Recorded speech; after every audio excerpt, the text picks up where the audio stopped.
Roland You're stood in my the aisle husband with for his the next arm 3 braced against the hours. luggage Am rack, I? blocking What the did I only do to way deserve forward, that? and he You was sat next to smiling me. the way That's men enough. smile when Well, they I accept already the know the assignment. answer to the Good. question they are about to ask. "How long have you two been married?" he said. Daniel felt Claire's hand tighten around his. Not gripping, just resting there, fingers laced through his like they had done this 100 times before, like her whole body had rehearsed calm even when her voice hadn't. 3 hours earlier, none of this had existed. The 415 Regional out of Providence was half empty when the woman sat down next to him, and the first thing Daniel Reyes noticed was that she hadn't looked at any of the other open seats. "You're my husband for the next 3 hours," she said. Not a question, not even really addressed to him, more like a fact she was setting down on the table between them, the way you'd set down a suitcase you didn't want to carry anymore. Daniel looked up from the book he wasn't really reading. The woman was maybe 30, dressed like she'd left a wedding in a hurry, blonde hair pinned up on one side and coming loose on the other. She wasn't crying. That was the thing he noticed most. She had the stillness of someone who had already used up all her crying somewhere else, in a bathroom or a car, before she'd walked onto this train. "Excuse me?" he said. I know how it sounds. She was already scanning the aisle behind her, not turning her head, just her eyes, the way people do when they've had practice, not looking like they're checking. "There's a man 3 cars back who is going to walk through here in the next few minutes, and if he finds me sitting alone, I go back to a wedding I already left. If he finds me sitting next to my husband, he has a reason to leave me alone. That's it. That's the whole thing I'm asking." Grace, the conductor working the 4:15 that afternoon, would later tell a coworker that she'd clocked something off about car 6. The second she stepped into it, not trouble exactly, just a kind of stillness in one row that didn't match the rest of the car. The way a held breath doesn't match a normal one. She didn't say anything. Passengers asked her not to get involved in things more often than people would guess, and mostly she respected that, because most of what looked like trouble on a train was just people's lives spilling over the edges of their control, and there wasn't a rule for that. Daniel had a job interview waiting for him in New York in 4 hours, a good one, the kind he'd rehearsed answers for in the shower for a week. He had a folder of printed resumes in his bag, and a tie he'd bought that morning still creased from the packaging. He was not, by any reasonable account, a man who said yes to strangers on trains. But he had seen this woman before, not knew her, seen her. 3, maybe 4 times over the last 2 months, at the corner cafe near the station, where he stopped every morning before his shift at the print shop, always at the same table by the window, always alone, always watching the street like she was waiting for someone she hoped wouldn't come. He'd never spoken to her. He'd only noticed, the way you notice a stray detail in a life that otherwise runs on rails. "Okay," he heard himself say. She blinked, like she hadn't expected the word to actually land. "Okay? 3 hours. What's my name?" Something moved across her face that wasn't quite relief. More like disbelief that relief was even an option. "Daniel," she said, and then caught herself. "Wait. What's your actual name?" "Daniel." "You're joking." "I'm not the joking type," he said, and for the first time she almost smiled, just at the corners, quick, like she was rationing it. "Claire," she said. "Claire Whitfield." "Well, Claire Ashworth, in about 40 minutes, if the man walking this aisle has his way." "Ashworth," Daniel repeated, as in the Ashworth Group, the construction company with the signs on half the buildings in Providence. "As in that, yes." Her voice went flat on the last word, the particular flatness of someone naming a thing they'd stopped being able to feel anything sharp about. "Marcus Ashworth is a very patient man in front of cameras, and a very different man everywhere else, and today he was standing at the front of a church, waiting for me, and I stood in a side hallway in a dress that cost more than I've made in 6 months, and I thought, if I walk out that door and down that aisle, that's the last decision I ever get to make on my own. So I didn't walk down the aisle. I walked out the back and I got in a cab and I got on this train and I didn't have a plan past the platform. And now the plan is me. Now the plan is you," she said, and looked at him fully for the first time, like she was only now deciding whether that was a mistake. "Is that all right?" Daniel thought about the interview folder in his bag, and the tie still smelling faintly of plastic, and the version of this afternoon he'd planned for a week. He thought about the 3 or 4 mornings he'd watched her through a cafe window, and wondered, without ever asking himself the question directly, what she was waiting for. "It's all right," he said. "We should probably know a few things about each other," Daniel said, "before he gets here." "Right. Yes." Claire pressed her palms flat against her thighs, steadying herself, and for a second Daniel saw the effort underneath the calm, the way she had to build the composure fresh, piece by piece, instead of simply having it. "How did we meet?" "A wedding," Daniel said, and when she looked at him sharply, he shrugged. "It's the easiest lie to remember, because it's basically true, just not this one." "Fine, a wedding, 2 years ago. Whose?" "Doesn't matter. Say a college friend's, if he asks specifics, and change the subject fast. People who ask a lot of follow-up questions about a fake wedding are usually testing you, so the less you give him to test, the better." She looked at him for a long moment. "You've done this before." "No," Daniel said. "I just pay attention to how people lie badly, and I try not to do what they do."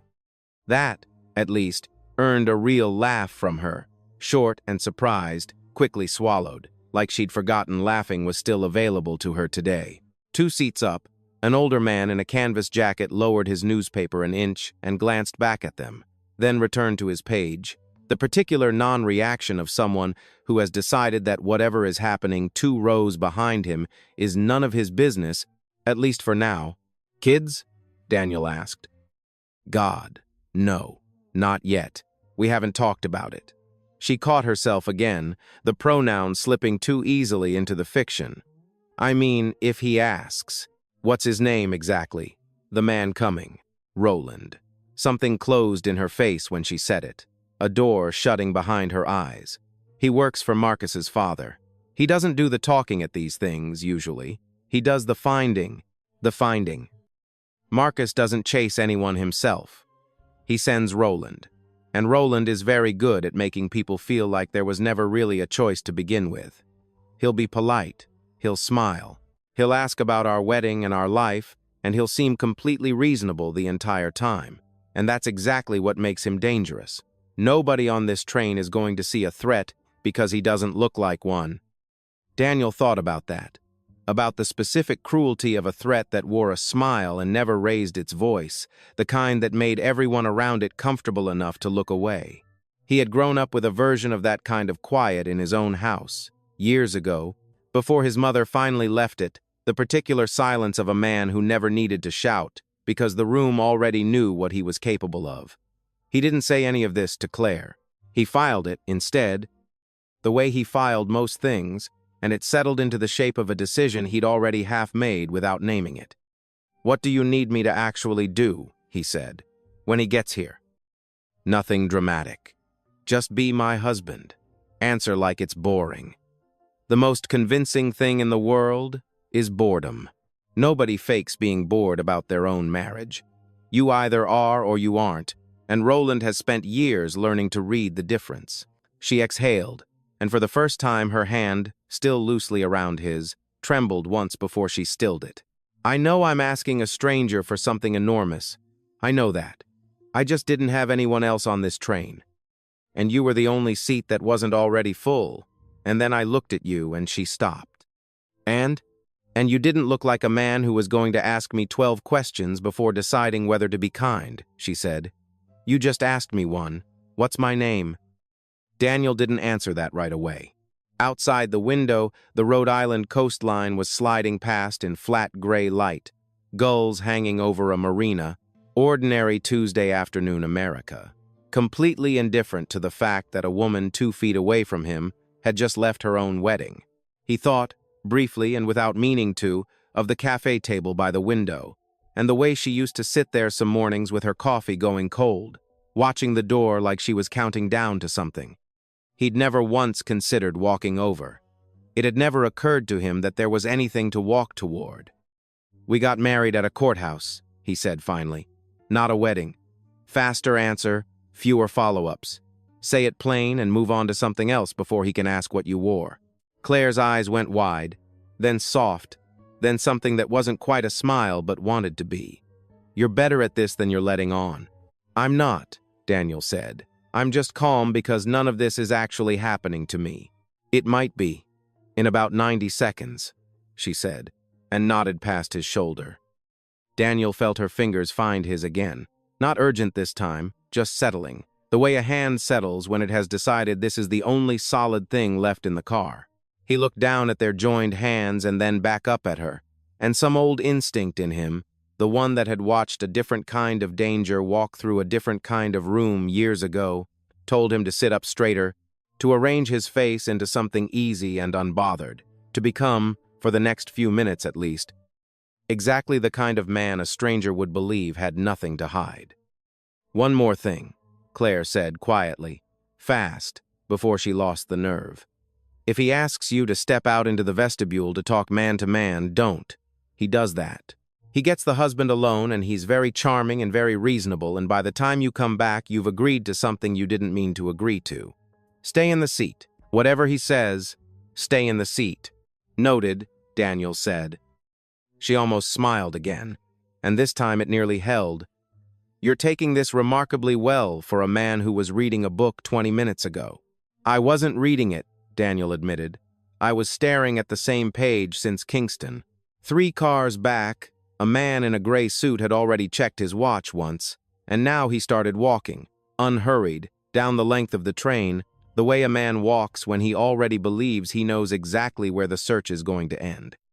Roland didn't stop at their row right away. He walked the length of the car first, slow, checking faces the way a man checks a ledger, and Daniel understood, watching him, exactly what Claire had meant. There was nothing about him that read as dangerous. He had a soft, pleasant face, the kind that photographed well at company holiday parties, and he nodded politely to an elderly woman 2 rows up as he passed her. The kind of small courtesy that told everyone around him he was simply a man looking for his seat. He stopped across the aisle from them. "Excuse me," he said, and his voice matched his face, warm at the edges. "I'm so sorry to bother you both. I'm actually looking for someone, a young woman, blonde hair, might have been in something formal. Family emergency, and her phone's not going through." His eyes moved to Claire and held there, a half-second longer than a stranger's glance should. "You look a little like the photo I've got, if you don't mind me saying." "I get that a lot," Claire said, and Daniel felt the change in her hand, the tiny recalibration of grip, before her voice went easy and bored exactly the way she'd promised him it would. "Runs in my family. My cousin gets stopped for me at the grocery store." "Is that right?" Roland smiled wider and glanced at Daniel. "And you are?"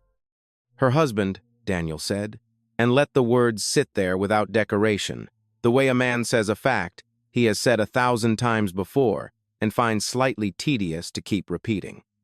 "Daniel." "Roland."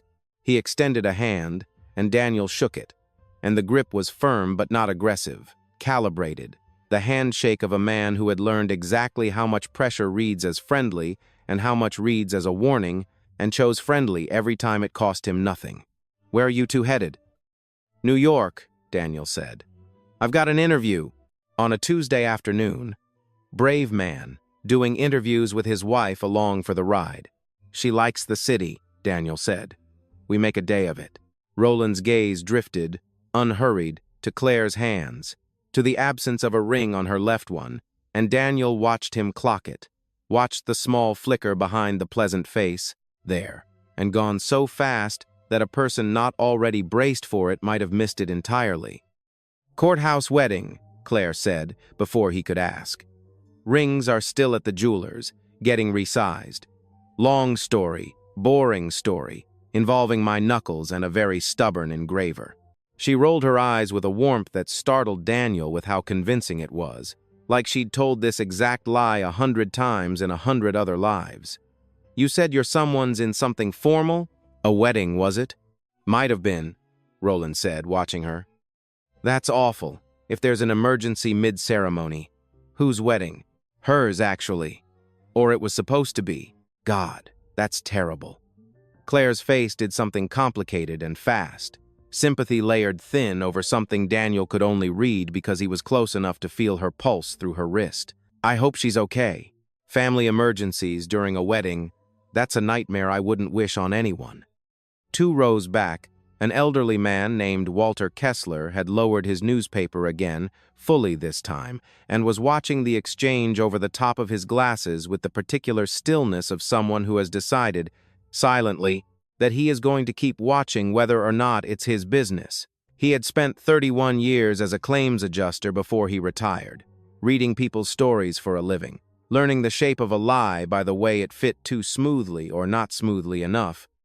And something about this conversation was sitting wrong in his chest, though he couldn't yet have said which half of it, the polite man or the calm couple, was the one lying.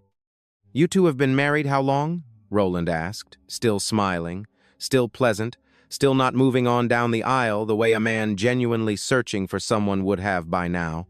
2 years in October, Claire said smoothly. "And where'd you two meet?" "A wedding," Daniel said, flat, bored, exactly as rehearsed. "College friends out in Hartford. Open bar, terrible band. You know how it goes."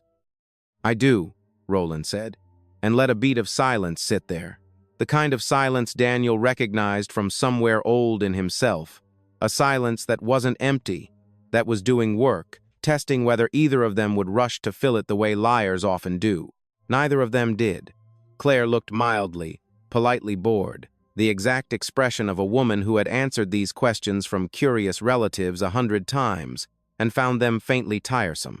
Daniel matched her and felt, underneath the performance, something sharpen in himself that he hadn't expected, not fear exactly, but a kind of attention he associated with watching his mother's face across a kitchen table years ago, learning to read the difference between a man who was calm and a man who was only pretending to be, because the difference used to matter enormously to whether the evening went well or badly.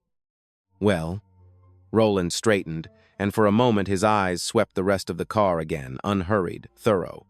"I appreciate your patience. If you do happen to see a young woman matching that description, we'll flag someone down," Claire said. "I hope you find her." "I always do," Roland said pleasantly, and moved on down the aisle, checking the next row, and the one after that, working his way toward the front of the car, with the patience of a man who had all day and knew, somewhere underneath the smile, exactly how this kind of search usually ended. Daniel didn't exhale until Roland had passed through the connecting door into the next car. Then he did, all at once, a breath he hadn't realized he'd been holding since the word husband first left his mouth. "He's not going to stop looking," Claire said quietly, watching the door swing shut behind him. "That's not how this works. He'll walk the whole train, and if he doesn't find me, he'll get off at the next stop and call ahead, and there'll be someone waiting at Penn Station before we even pull in." "How do you know that?" "Because I've watched him do it before. To someone else." Her voice thinned on the last 2 words, and she looked down at their still-joined hands like she'd only just noticed they hadn't let go. "My sister tried to leave once. Different circumstances, different man, but Roland found her in 6 hours. She didn't try again." Daniel absorbed that in silence. Outside the window, the train was slowing into a station he didn't recognize. Brick platform, a hand-lettered sign advertising a diner special, ordinary New England Tuesday continuing on without any awareness of what was happening 4 feet from the glass. "What happens if he finds you at Penn Station?" Daniel asked. "I go back," Claire said simply. "Not because anyone drags me, because Marcus's father owns the mortgage on my mother's house, and he's been very clear, in the gentlest possible language, about what happens to that mortgage if I embarrass the family. He's never once raised his voice to me. He doesn't have to. That's the whole design of it. Every door closes so quietly you don't even notice you're out of hallway until your back's against the wall." Daniel thought about interviews and folders and ties still smelling of plastic, all of it suddenly very far away, a life happening to someone else on a different train. "Then we get you past Penn Station," he said. "Whatever that takes." Claire looked at him for a long moment, something shifting behind her eyes that hadn't been there a minute ago, not gratitude exactly, something closer to recalculation, like she was quietly revising an estimate she'd made of him back at the platform and finding the new number came out higher than she'd expected.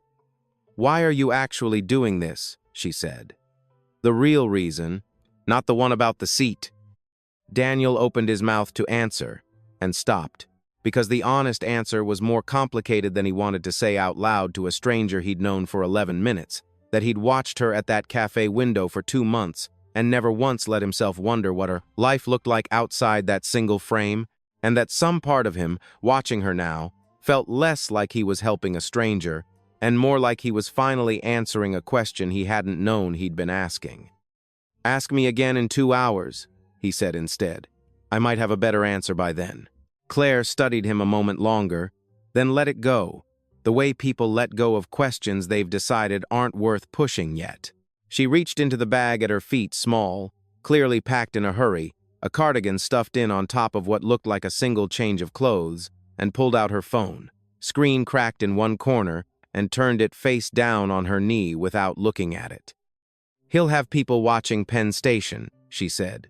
"Not just Roland. Marcus's father doesn't like loose threads, and I am, at the moment, the loosest one he has. There'll be someone at the gate checking faces the second we pull in, polite, well-dressed, easy to miss if you're not looking for it. That's the whole point. Nobody's supposed to notice. So we don't go to the gate," Daniel said. "There isn't another way off a train, Daniel. There's a way to not look like the thing they're checking faces for." He turned the idea over as he said it, feeling his way toward it. "You said he's looking for a woman who left a wedding. Formal dress, blonde hair pinned up, moving fast, alone or with a stranger who doesn't fit. That's the picture in his head. We don't have to erase it, we just have to not match it." "Meaning what?" "Meaning by the time we're at that gate, you're not the woman who ran from a church.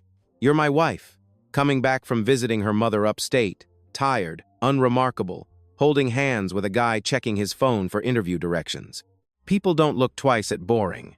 Boring is the safest thing a person can be." Something in Claire's face eased, just slightly. The particular relief of a person realizing the stranger she'd gambled on might actually be useful rather than merely willing. "You keep saying that. Boring is the safest thing a person can be. My mother used to say it," Daniel said, and didn't elaborate, and Claire, to her credit, didn't push. The train picked up speed again, leaving the brick platform and its hand-lettered diner sign behind, and for a few minutes neither of them spoke, the silence settling into something almost companionable, two strangers breathing in the aftermath of a performance that had, against all odds, worked. Daniel found himself studying her profile against the window, not the panic from 20 minutes ago, not the flat, rehearsed calm she'd used on Roland, but something quieter underneath both of those, tired in a way that had nothing to do with the last 20 minutes, and everything to do with however many months had led up to them. "Can I ask you something?" he said. "The dress. You left in the dress. Why didn't you change first?" "Because if I'd stopped to change, I would have talked myself out of it," Claire said, not looking away from the window. "I know exactly how my own mind works when it has time to think, so I didn't give it time. I saw the hallway, and I saw the door at the end of it, and I walked. That doesn't sound like someone who didn't have a plan." "It wasn't a plan. It was a door." She finally turned to look at him. "There's a difference. A plan means you know what happens next. I didn't. I still don't. Past whatever gate is waiting at Penn Station." Daniel was quiet for a moment, turning something over that had been nagging at him since the platform, a detail that hadn't fit until just now. "When Roland was talking to us," he said slowly, "he looked at me for a second longer than he should have. Not at you, at me, like he was checking something." Claire went very still. "What do you mean?" "I mean, I've seen that look before, from people trying to place a face they think they recognize but can't quite locate. He wasn't just scanning the car for a runaway bride. He looked at my face like it meant something to him." Daniel frowned, reaching for the edge of the memory. "I go to a cafe most mornings, near the print shop where I work. Corner table, window seat.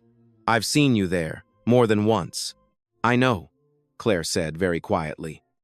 The train rattled over a joint in the track, a small jolt that neither of them reacted to, both of them too caught in the sentence hanging between them.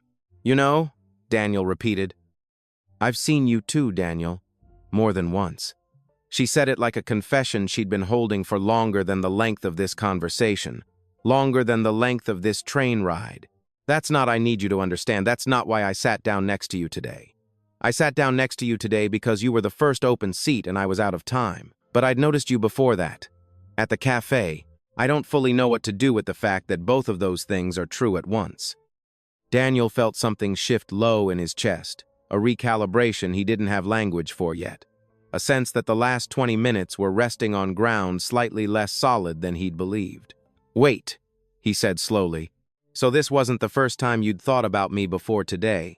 She didn't answer right away, and in the space where the answer should have been, Daniel understood that there was more to this than a woman who had simply run out of open seats. 2 seats up, Walter Kessler folded his newspaper fully closed and did not open it again.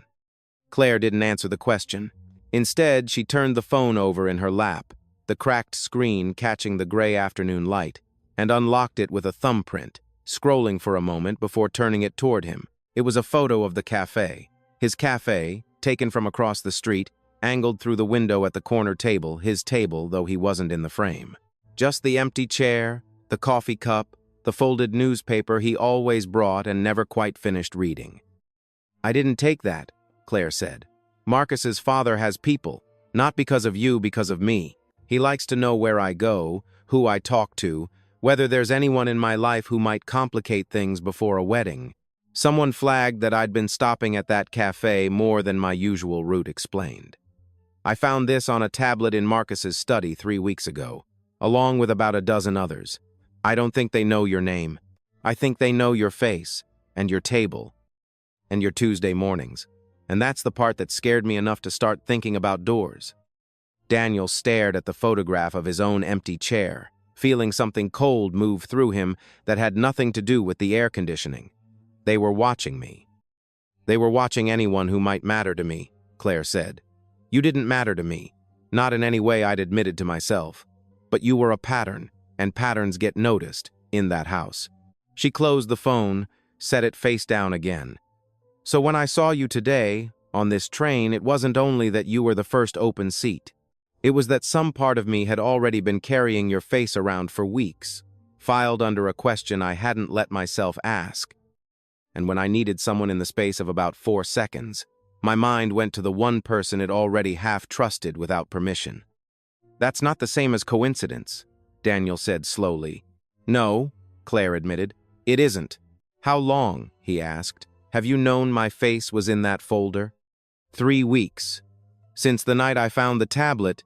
Claire's voice had dropped, quieter now, the performance stripped away for just this stretch of conversation, before the next test arrived. "I sat on my bathroom floor for an hour after I saw it, Daniel. Not because I was afraid for myself. I've had years to get used to being watched. I was afraid because it meant the version of my life I hadn't even let myself want yet. Coffee, mornings. Nothing more complicated than that was already a data point in someone else's file. That's when I understood the wedding wasn't a door closing on a relationship I didn't want. It was a door closing on every relationship I hadn't had the chance to want yet." Daniel turned that over, feeling the shape of it settle into something he hadn't expected to feel today. A strange, cold clarity that made the rest of the train car recede slightly, the ordinary Tuesday commuters, the vinyl seats, the smell of stale coffee from Grace's cart 2 rows back. "So today wasn't just about leaving him," he said. "It was about leaving before that file got any thicker." "Yes," Claire said. "And then I got on this train with no plan past the platform, and the first open seat happened to be next to the one person already in that folder who I hadn't ruined yet. I told myself it was chance. I don't fully believe that anymore, sitting here." Before either of them could say anything further, the connecting door at the front of the car opened, and Roland stepped through again, not walking the aisle this time, not scanning faces, moving with the direct, unhurried purpose of a man who has finished searching and started confirming. He stopped at their row and did not sit, did not lean, simply stood in the aisle with his arm braced against the luggage rack, blocking the only way forward, smiling the way men smile when they already know the answer to the question they are about to ask. "How long have you two been married?" he said. 2 years, Claire said, and her voice held, though Daniel felt her hand tighten around his, not gripping, just resting there, fingers laced through his like they had done this 100 times before, like her whole body had rehearsed calm, even when her voice hadn't. "Funny," Roland said, "because I called the county clerk's office in Hartford 20 minutes ago. No marriage license on file for a Claire and a Daniel, any spelling, in the last 5 years." He said it lightly, almost apologetically, the tone of a man pointing out a small clerical error rather than dismantling a lie in front of a train car full of strangers. "I'm not trying to embarrass anyone, I just find it interesting." Grace, working her way back through the car with the drinks cart, had stopped a few feet short of the scene, some instinct telling her not to push the cart through the middle of whatever this was. She'd seen enough over 11 years on this route to know the difference between a domestic squabble and something with real weight underneath it, and this had the weight. She didn't intervene, passengers had told her, more times than she could count, not to get involved in things that weren't her business, and there was no clean way to insert herself into a stranger's marriage, real or not. But she stayed close enough to hear, close enough that if something turned, she'd be the first adult in the car able to do something about it. "We got married out of state," Claire said, without missing a beat, and Daniel marveled, even now, at how steady she sounded. "Vermont. My aunt has a place there. It's not exactly hard to check if you know where to look, Roland, but you'd actually have to look, instead of guessing at Hartford because it's the county you already had a number for." Something flickered behind Roland's pleasant face, the first real crack Daniel had seen in it since the man boarded not anger, something closer to recalculation, the look of a man realizing his opponent was better prepared than he'd budgeted for. "Vermont," he repeated. "All right, I can check that too." "You can," Claire said. "It'll take you a while. Meanwhile, I'd like my husband and me to be left alone for the rest of this ride, if that's not too much trouble." Roland didn't move. Instead, he crouched slightly, bringing himself level with their row, a gesture that might have read as friendly if his eyes hadn't stayed so still while he did it. "Here's my trouble, Claire. I've known you for 6 years. I was at your engagement dinner. I was at the fitting for that dress you're not wearing right now. In 6 years, you never once mentioned a husband. Not to me, not to the housekeeper, not to your own mother, who I spoke with an hour ago and who is, I promise you, extremely surprised to learn she has a son-in-law nobody told her about." "My mother and I don't tell each other everything," Claire said. "You'd know that if you'd ever actually asked her about anything besides where I was." "Fair," Roland said, and something in his voice shifted, just slightly, losing a degree of its warmth. "But you understand my position. Marcus's father sent me to find a woman who left a church 40 minutes before her own wedding, in a dress worth more than most people's cars, with no coat, no plan, and apparently no phone that's answering. And here you are, 40 minutes later, married for 2 years to a man nobody in your life has ever mentioned, at a courthouse and then a farmhouse in Vermont, depending on which version of the story I ask about." He straightened again. "I don't need you to convince me. I just need you to come with me to the vestibule for 2 minutes so we can sort this out somewhere a little more private, away from all these good people trying to enjoy their afternoon." "I told her not to do that," Daniel said, before Claire could answer, and Roland's gaze swung to him, mildly surprised, as though the empty chair beside Claire had unexpectedly spoken. "The vestibule. She mentioned you liked doing that, getting people alone to sort things out." Something behind Roland's eyes cooled by another degree. "I don't know what you think you know about how I do my job." "I don't think anything about your job," Daniel said. "I just know my wife asked me to stay in this seat no matter what you said, and I'm the kind of husband who does what his wife asks. Sorry to disappoint." A short, surprised huff of breath escaped Walter Kessler. 2 rose up, quickly disguised as a cough. He had stopped bothering with the newspaper entirely now, watching over the seatback with the frank attention of a man who had decided the pretense of privacy in this train car had expired several minutes ago. 31 years of reading claims files had taught him one useful thing above all others. Liars rushed to fill silence, and the truth, however inconvenient, tended to sit still and wait its turn. This man, Daniel, had just let a silence sit for a full 3 seconds before answering, unhurried, and something about that unhurried quality struck Walter as more honest than anything Roland had said since boarding, However implausible the marriage itself remained. "Excuse me," Walter said, loud enough to carry, folding his newspaper flat onto his lap. "I don't mean to interrupt, but I've been sitting here for 20 minutes, and I have to say, sir, you've asked this young couple an awful lot of very personal questions for a man looking for someone else entirely." Roland's smile didn't waver, but something tightened at the corner of it. "This isn't your concern, sir." "No," Walter agreed pleasantly, "but I spent 31 years reading people's stories for a living, and I've gotten fairly good at knowing which ones I'm allowed to walk away from and which ones I'm not. I haven't decided about this one yet, but I'd think a little harder about that vestibule idea if I were you, because I intend to keep watching." For the first time since he'd boarded, Roland's composure showed a genuine seam, a half-second flicker of irritation before the pleasant mask smoothed back into place. "Noted," he said, in a tone that suggested it was not, in fact, noted at all. He turned back to Daniel and Claire, and something in his posture had changed, tightened, the unhurried patience of the last 20 minutes narrowing into something more pointed. "All right," he said, "let's try this a different way." He looked at Daniel instead, directly, and something in his gaze sharpened into a different kind of attention than he'd shown before. The attention of a man cross-referencing a face against a memory. "You look familiar," he said to Daniel. "Have we met?" "I don't think so," Daniel said, keeping his voice flat, bored, the same register he'd used 20 minutes earlier, though his pulse had climbed into his throat. "No," Roland said slowly. "Not met. Seen." He reached into his jacket unhurried, almost casual, and produced his own phone, thumbing to a photo, and turned it around. It was the same cafe, a different angle, closer, taken from inside the door rather than across the street, and this time Daniel was in the frame, seated at his usual table, a week or two prior, his face turned toward the window, toward a woman 2 tables over whom the camera had also caught, mid-laugh, her hand raised to push a loose strand of hair behind her ear. "Claire."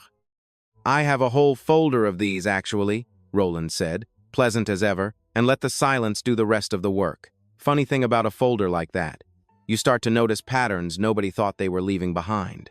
"So I'll ask you again, and I'd like the truth this time, because we've got about 40 minutes before this train reaches Penn Station, and I'd genuinely rather not make this uglier than it needs to be in front of all these nice people." His eyes moved once, deliberately, around the car to Walter, to Grace still frozen by her cart, to the elderly woman 2 rows up, who had stopped pretending not to listen, a silent reminder of exactly how much an audience like this usually chose to see nothing at all. "How long?" Roland said. "Have you 2 actually known each other?" The train lurched slightly as it crossed a switch in the tracks, and in the half-second of imbalance, Daniel felt Claire's hand grip his not-performance this time, not rehearsed calm, just a woman running out of road, and he understood, with total clarity, that whatever he said in the next 5 seconds was going to decide everything that happened between here and Penn Station. "We met 2 months ago," he said, quiet even, looking at Roland instead of at Claire, at a cafe near Fountain Street. "I go there most mornings before my shift. She used to sit by the window. We never spoke.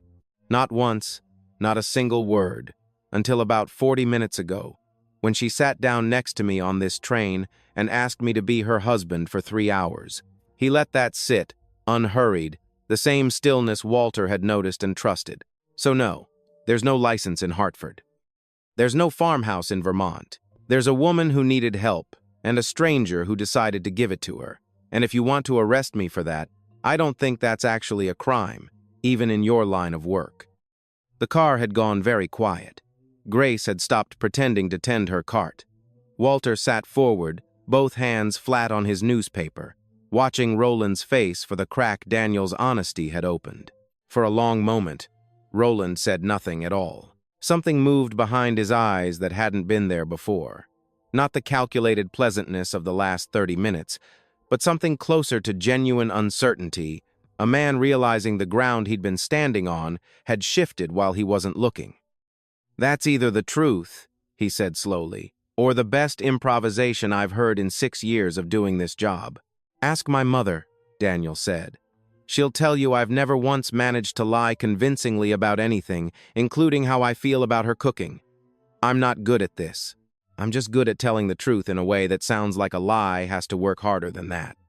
Something almost like respect crossed Roland's face, gone as fast as it arrived, replaced by the flat, calculating look of a man doing math he didn't like the answer to. He straightened, checked his watch, and Daniel understood, watching him, that the clock had just become the only variable that mattered. 22 minutes to Penn Station, Roland said, mostly to himself, and turned and walked back toward the front of the car without another word, phone already at his ear. Claire exhaled, a long, shaking breath, and for the first time since the platform, her composure cracked all the way open, her shoulders dropping, her eyes bright and wet, and finally allowed to be afraid in front of someone. "He's calling ahead," she said. "There'll be someone at the gate." "I know," Daniel said, "but you just watched me buy you 22 minutes by telling the truth instead of another lie. What do those 22 minutes actually get you?" Claire looked at him for a long moment, and something in her face shifted, not fear now, something more deliberate, like she was finally deciding to hand him the last piece of the story she'd been keeping folded away since the platform. "There's a woman named Eleanor Voss," she said. "She's a family law attorney. I've been meeting with her for 11 weeks. Not at my house. Marcus's father has people watching the house. At that cafe. Your cafe, Daniel. 6 a.m.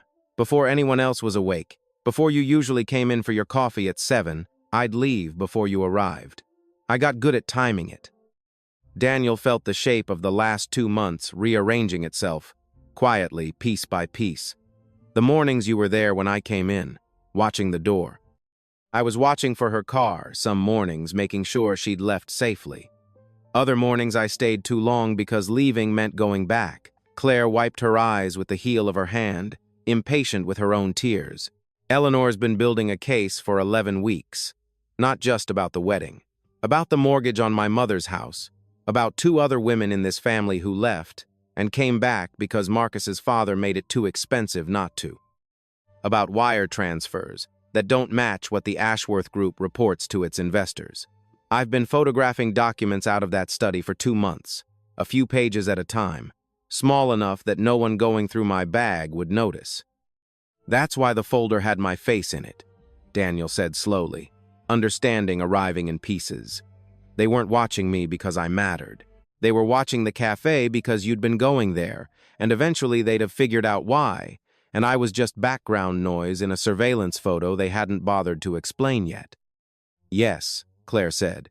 "And today, Eleanor filed for an emergency protective order, on my behalf and my mother's, based on everything I've given her over 11 weeks. It doesn't go into effect the moment it's filed. There's a window the clerk has to review it, a judge has to sign it, and it becomes enforceable exactly 3 hours after filing, assuming nothing holds it up." She looked at him, and something in her voice cracked open all the way, raw and honest for the first time since she'd sat down. "Eleanor filed it the second I texted her from the church hallway. 3 hours from that text message is almost exactly the moment this train pulls into Penn Station. I didn't sit down next to you because I had a plan for a fake husband, Daniel. I sat down next to you because I needed exactly 3 hours of not looking like the woman in that filing. And you were the first face I recognized who might actually be kind enough to give them to me." Daniel sat with that, feeling the entire day rearrange itself around a single, precise number, 3 hours. Not a metaphor, not a figure of speech. A literal, legal countdown, ticking down toward a courthouse stamp somewhere in Providence that would, the instant it landed, make it a crime for Marcus Ashworth or his father's employees to come within 500 feet of her. "How much time is left?" he asked. Claire checked her phone. 19 minutes. And Roland. Roland doesn't know about Eleanor. He knows I ran. He doesn't know why today, specifically, or why the timing matters this much. If he gets to me before that order is active, none of it matters. He takes me back to the house, and Eleanor's filing becomes a piece of paper about a woman who was never actually in danger because I'll be standing next to Marcus at a rescheduled wedding within the week, telling everyone I got cold feet. She said it flatly. The particular flatness of someone who has rehearsed the worst outcome so many times it no longer has the power to make her voice shake. That's the whole design of it. Nothing ever needs to be dramatic. It just needs 11 more days of quiet pressure, and I go back on my own, and everyone gets to say I chose it. Grace's cart had gone still in the aisle. She had heard enough of the last 2 minutes to understand, in the plain, unadorned language of a woman who had spent 11 years watching people's real lives happen in the 6 inches between 2 train seats, exactly what kind of danger was riding in her car today, and exactly how much of it depended on the next 19 minutes. "There's a connecting door between this car and the next," Grace said quietly, stepping close enough that only Daniel and Claire could hear her. "I'm not supposed to say this, but there's also a service exit near the baggage car, not the main platform gate. And if your friend up front is watching the main doors when we pull in, that exit's going to be the only one he isn't." Claire stared at her. "Why would you tell us that?" "Because I've got a sister too," Grace said, and pushed her cart onward, like she hadn't said anything at all. "Why me, though?" Daniel asked, after a moment, needing to understand the shape of it fully. Out of everyone Eleanor could have coordinated with, why did the plan depend on a man you'd never spoken to? "It didn't depend on you," Claire said. "That's the truth I need you to believe, even though I know it doesn't sound like it right now. Eleanor's plan depended on 3 hours and a train and me not looking like a woman running from a wedding. It didn't specify who'd be sitting in the seat next to me. I could have sat down next to anyone. I sat down next to you because some part of me, underneath all the panic, still remembered your face from 100 ordinary Tuesday mornings, and some part of me trusted that face before I'd even decided to." "That's not nothing," Daniel said. "No," Claire agreed. "It's not nothing. I've just spent 2 months telling myself it was nothing, because thinking of it as something felt like one more door I couldn't afford to open."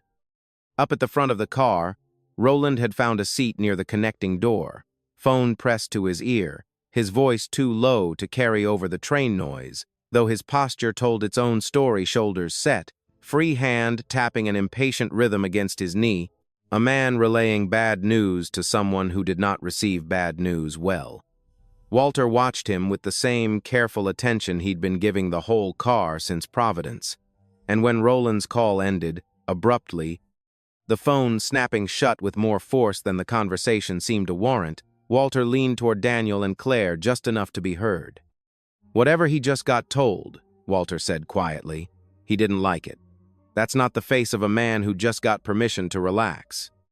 "That'll be Marcus's father," Claire said, watching Roland's rigid shoulders with an expression Daniel couldn't quite name, not quite fear, something closer to a held breath. "He doesn't like surprises. And an emergency filing at the county courthouse, on a Tuesday afternoon, naming his company in the same document as his son's fiancée, is exactly the kind of surprise that makes him stop being pleasant to the people who work for him." "Good," Daniel said. "Good?" "A man who's angry at his own employee for not fixing a problem fast enough makes mistakes he wouldn't otherwise make," Daniel said. "I watched my stepfather do it more times than I can count. The angrier he got at the world, the sloppier he got about covering his own tracks. If Roland's rattled, he's going to be watching the wrong door."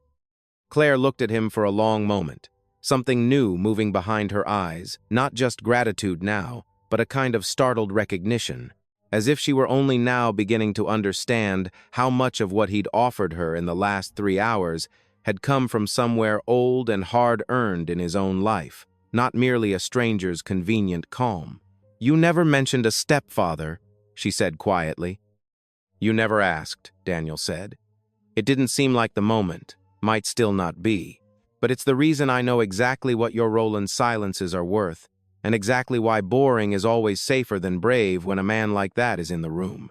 I learned that lesson a long time before I learned anything else." The tunnel walls began to close in around the windows, concrete and pipe, and the flickering orange of emergency lighting replacing the gray afternoon outside, and the particular hush that falls over a train car in the last minutes before a major station settled over car 6 bags, gathered, phones checked, the ordinary choreography of arrival, utterly indifferent to the 2 people near the window counting down a very different kind of clock. 19 minutes became 12, became 6, and somewhere in that stretch of track, Daniel found himself doing the thing he'd been avoiding since the platform, not calculating risk, not rehearsing lies, just watching Claire's face in profile against the window, the particular stillness of a woman counting down her own rescue in real time, and understanding that whatever happened in the next 6 minutes, he had already stopped thinking of this as someone else's problem he'd agreed to carry for 3 hours. "Whatever happens at that gate," he said, "I'm not letting go of your hand until we're both through it." Claire turned to look at him, and for the first time since the church hallway, something in her face wasn't bracing for the worst. "That's a strange thing for a stranger to promise." "I stopped being a stranger about 2 hours ago," Daniel said. "I just hadn't said it out loud yet." The train's brakes began their long, familiar sigh, the first pull into the tunnel before Penn Station, and up at the front of the car, Roland ended his call, pocketed his phone, and turned to face the length of the aisle, with the particular readiness of a man about to collect on a debt he still believed was owed to him. "The service exit," Daniel said, low, as the train's brakes ground into their final approach, near the baggage car. "Grace said it's the one door he won't be watching. It's also the one door that requires walking past him to reach the connecting corridor," Claire said.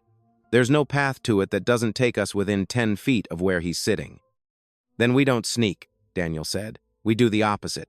We walk right past him, slow, like we've got nowhere urgent to be, and we talk about something boring the entire time. You said it yourself. Nobody fakes being bored about their own marriage. So we don't fake it. We make it true for about 40 seconds, and we let that be the thing he sees." Claire looked at him like he'd suggested something faintly insane, and then, slowly, like a decision settling into place behind her eyes, she nodded. The train shuddered to its final stop, brakes releasing with a long mechanical exhale, and the car filled with the ordinary shuffle of departure bags pulled from overhead racks. The elderly woman 2 rows up gathering her things with unhurried care. Walter folding his newspaper one final time and tucking it under his arm like a man closing a file he'd decided, at last, how to categorize.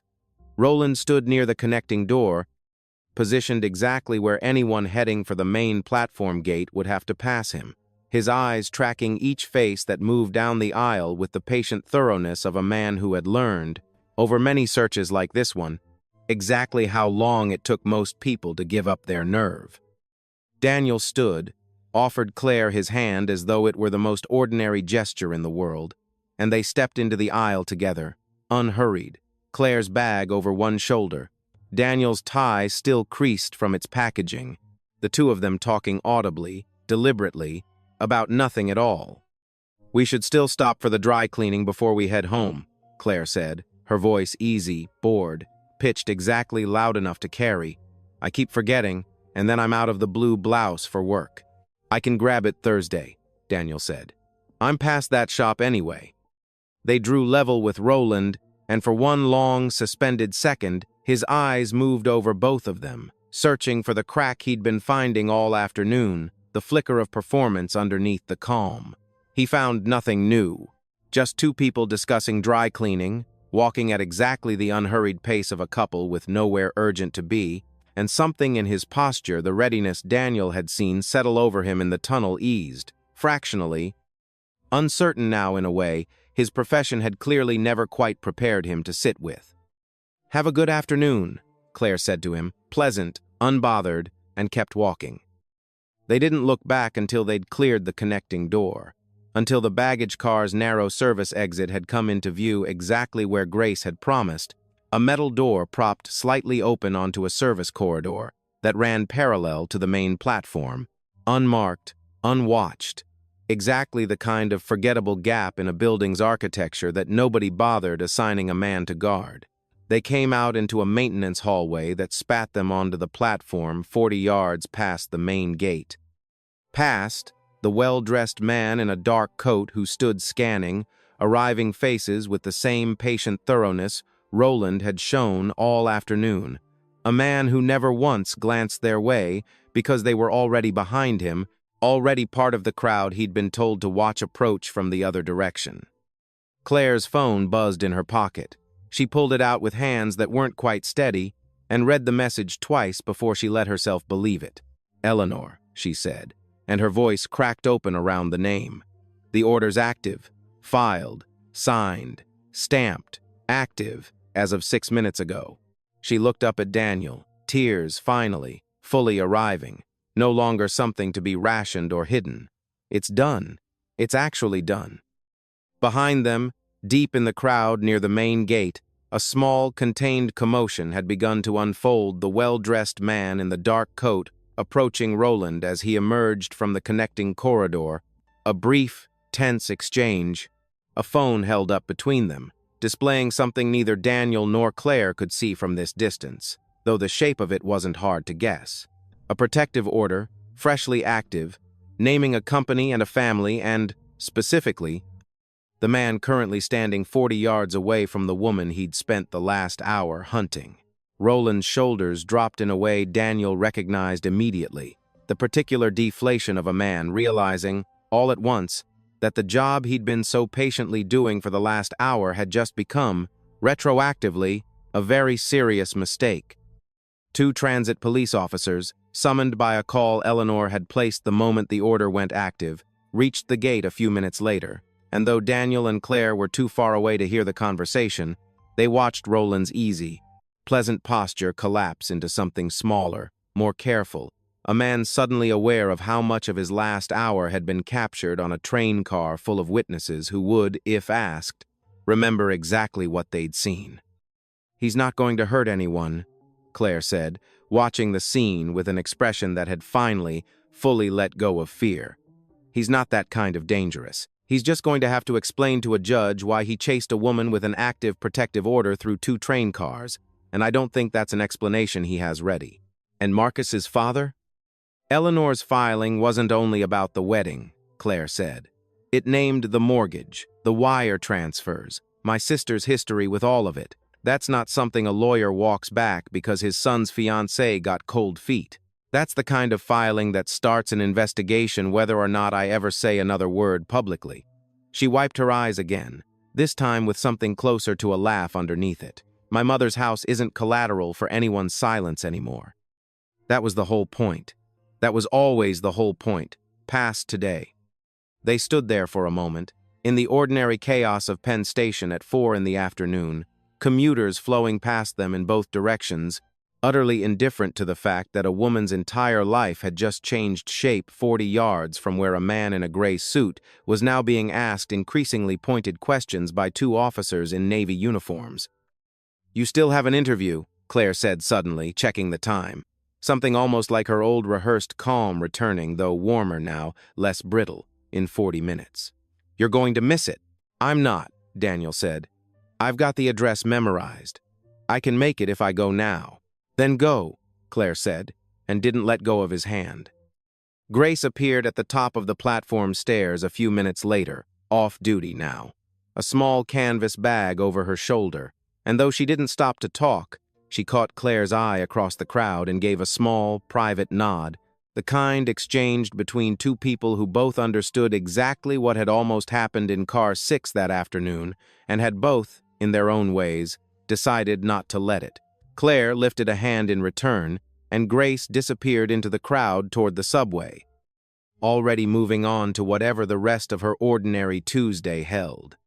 Walter passed a few minutes after that, newspaper still tucked under his arm, and he paused just long enough to tip an imaginary hat in Claire's direction. "For what it's worth," he said, "I've read a lot of people's stories for a living, and I'd have bet good money on that marriage being real, right up until the part where it very obviously wasn't. That's not a criticism. That's the highest compliment I know how to give a performance." He glanced at Daniel. "Take care of her properly, now that you've got the practice." "I intend to," Daniel said, and meant it more than he'd expected to. Walter moved on into the crowd, and Claire watched him go with something soft crossing her face. "A whole train car of strangers," she said, "and not one of them looked away when it mattered." "That's not nothing either," Daniel said. "No," Claire agreed. "It's really not." "I don't actually want to," Daniel admitted, and the honesty of it surprised him even as he said it, which is a strange thing to feel about a job I've wanted for 2 years. Claire looked at him for a long moment, something steady and unguarded settling into her face for the first time since the platform in Providence. "Go," she said again. "Gentler this time. Do the interview. I'll be here when it's over. I'm not running anywhere else today. For the first time in longer than I can remember, I don't have anywhere left to run to, and it turns out that's not frightening at all. It's just quiet." Daniel hesitated one more moment, memorizing the particular shape of her standing there, unafraid, in a wedding dress she'd never finish wearing, in the middle of a train station that had just quietly witnessed the end of one life and the uncertain, hopeful beginning of another. Then he let go of her hand, only because she'd asked him to, and walked toward the interview he'd rehearsed for in the shower for a week. He almost didn't make it. He got turned around twice in the crowd, cutting through the wrong corridor, arriving at the building's lobby with 2 minutes to spare and his shirt slightly damp under the jacket, and the receptionist looked at him with the particular skepticism reserved for candidates who show up flustered. But 3 blocks and 1 elevator ride later, sitting across from 2 calm interviewers who asked him to walk through a difficult client situation from his current job, Daniel found that he answered every question better than he'd expected to, because none of them, for once, felt like the hardest thing he'd done that day. He got the offer 6 days later.